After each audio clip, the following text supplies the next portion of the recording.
তোমরা যারা SSC result দেখতে পারো না, বিশেষ করে মেয়েরা, মানে ছেলেরাও, তো রেজাল্ট দেখতে হলে প্রথমে চলে যাবে ক্রোম ব্রাউজারে, তারপরে লিখে দেবে এডুকেশন বোর্ড রেজাল্ট 2025। তো এটা সার্চ করার পরে 2 নম্বরে যে লিঙ্কটা দেখতে পাচ্ছ সেটা ক্লিক করার পরে এরকম একটা ইন্টারফেস শো করবে। তারপরে যে পরীক্ষা দিয়েছো অর্থাৎ এসএসসি বা দাখিল সাল সিলেক্ট করে দেবে। আমি যেহেতু 24 সালে পরীক্ষা দিয়েছি 24 সাল সিলেক্ট করব। তোমরা 25 সালে দিয়েছো যেহেতু তোমরা 25 সাল সিলেক্ট করবে। তারপরে দিবে বোর্ডের নাম, যে বোর্ডের অধীনে তোমরা সে বোর্ডের নাম দিয়ে দিবে। আমি যেহেতু মাদ্রাসা তাই মাদ্রাসা দিয়ে দিলাম।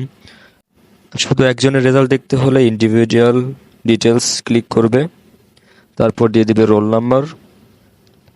আমি আমার রোল নাম্বারটা দিয়ে দিচ্ছি। তারপরে দিয়ে দিবে রেজিস্ট্রেশন নাম্বার। এরপরে বক্সে যে লেখাটি দেখতে পাচ্ছ এটি যদি তোমরা বুঝতে না পারো তাহলে রিলোড করে নেবে। রিলোড করার পরে যখন বুঝতে পারবে তখন সেটি নিচের ফাঁকা বক্সে বসিয়ে দিবে। আর এরপরে ভিউ রেজাল্টে চাপ দিলেই তোমাদের রেজাল্ট চলে আসবে। এই যে আমার গত বছরের রেজাল্ট অতটা ভালো না যদিও। আর রেজাল্ট দেখার পর নিচে প্রিন্ট আছে, প্রিন্টে চাপ দিয়ে তোমরা ডাউনলোডও করতে পারবে পিডিএফ। তো কার কেমন রেজাল্ট হলো সেটা কমেন্ট বক্সে জানিয়ে দিও।